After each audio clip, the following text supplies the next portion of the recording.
Fala Vascaíno, Caveira da Gama na área, chegando com aquela resenha esperta para a gente iniciar o nosso dia bem com as últimas notícias do nosso amado Clube de Regatas Vasco da Gama. Você que está chegando aqui pela primeira vez no Vasco TV, não dá mole, já chega se inscrevendo, botãozinho vermelho e branco aqui embaixo. Você sendo inscrito, você tem acesso a 2 vídeos diários comigo pela manhã, à noite com meu parceiro Felipe Bigode. Além do mais, você tem acesso a todos os sorteios que a gente faz aqui. A gente faz com o maior carinho. Quer saber o que está rolando? Vai na descrição do vídeo, tem sorteio dando camisa oficial do Vasco toda semana e vai rolar sorteio de corta-vento da capa, conjunto de agasalho, vai rolar até uma viagem ao Rio de Janeiro com tudo pago na faixa pela Amo Vasco TV para assistir o Vasco em São Januário. Galera, meu irmão, a semana tá esquentando, o Vasco estreia na Série B na sexta-feira às 19 horas em São Januário e a gente deve ter aí casa cheia. Ontem eu trouxe que a venda dos ingressos deveria começar ali em torno de meio-dia do dia de ontem. Pois bem, última parcial, o Vasco lançou a última parcial, 4.000 ingressos vendidos, 4.000 ingressos vendidos, então a promessa de casa cheia na sexta-feira para empurrar o Vasco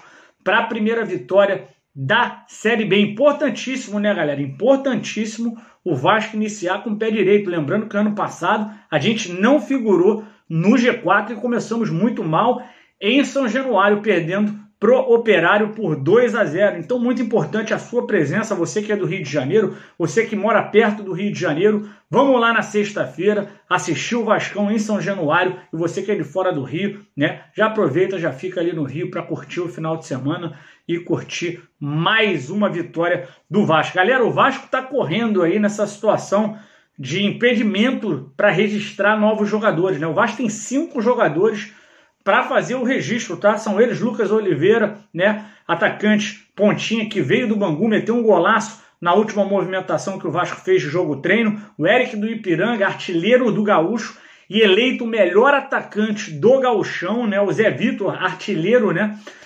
Do campeonato catarinense. O Gabriel Dias, né? Lateral direito que vem do Cruzeiro, que jogou muito bem no Fortaleza. E ainda tem aí, né? O Palácios, né? Aquele meia atacante, né, que pode vir ajudar demais um jogador que tá vindo do Internacional. E aí, né, cara, o Vasco ainda tá se perguntando, mas e aí, né?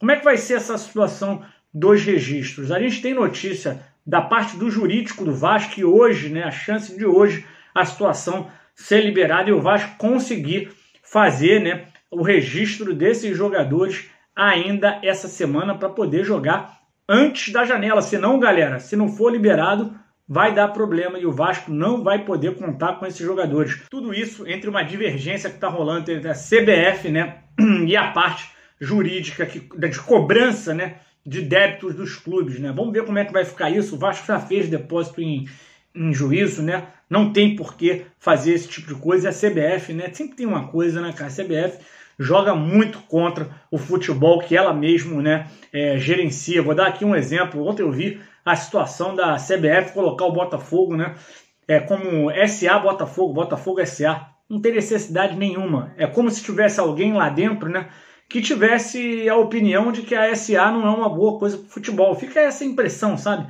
É uma coisa ridícula, né, bizarra, mas a gente sabe como é que a CBF, por isso que a gente torce por uma liga o quanto antes. Mas para vir a liga, os clubes precisam amadurecer também, né? Não podem gerir os clubes como torcedores. Vamos ver se com essa situação das SAFs começando a aparecer, se a coisa muda, tá? A pergunta também que não quer calar, e eu quero saber a sua opinião nessa daqui. Quem que deve jogar no meio-campo do Vasco? Vem as notícias, né, dos amigos lá que cobrem o Internacional, de que o Palácios rende mais no meio, achando uma bola em profundidade, como joga, por exemplo, o Nenê. E a gente tem visto também o Bruno Nazário, né, quando entrando bem também, dando mais dinâmica ao time do Vasco, e o Vasco ficando até mais competitivo. Queria saber a sua opinião. Quem que você acha que tem que jogar nesse meio campo, né? Joga Nenê? Joga Palácio? Joga Bruno Nazário? Você acha que dá para jogar um Nenê e o Bruno Nazário para ponta? Eu não gostei do Bruno Nazário na ponta, para colocar o Palácios no meio.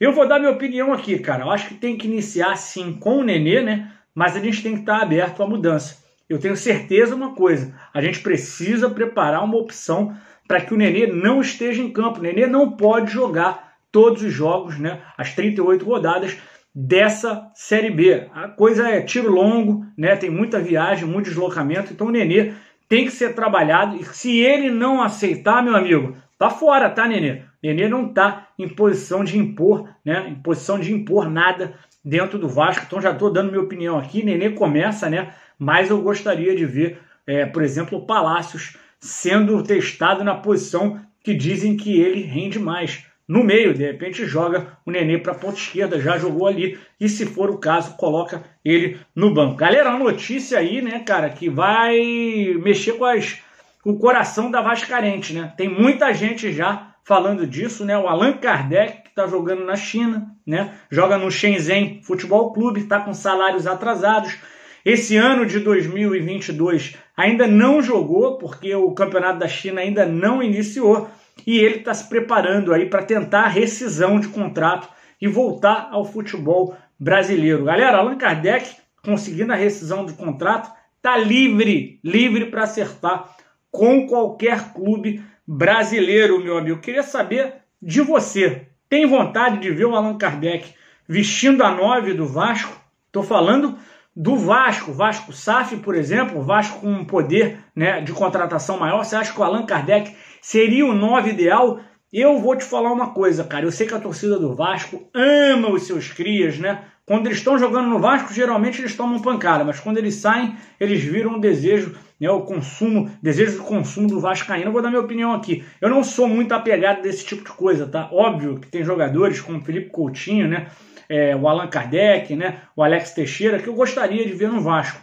Mas se você coloca um cara do lado, Allan Kardec ou um Hulk, por exemplo, Allan Kardec ou um outro 9 que eu acho melhor, eu levo pouco em consideração se o cara veio da base do Vasco ou não. Sinceramente, eu não levo muito em consideração. Acho que hoje o Allan Kardec seria sensacional para o Vasco. Agora, para um time alta prateleira do Vasco, aquele time para vir para brigar para tudo, não sei se o Allan Kardec seria o meu titular. Confesso que não vejo muito o Allan Kardec jogar na China. China é um futebol de diferente rotação, ele está muito tempo na China, acho que teria um tempo de adaptação.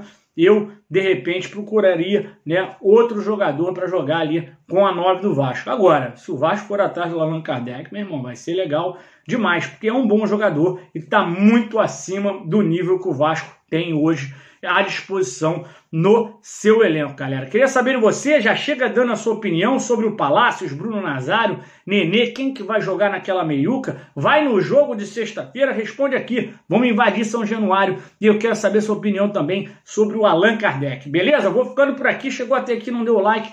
Já senta o dedo no like. Agora à noite, meu parceiro Felipe Bigode vai voltar com as últimas informações do nosso Vasco da Gama. E para você eu desejo um bom dia e saudações vascaínas. Você sabe que aqui não é Vasco, galera. Aqui é muito Vasco.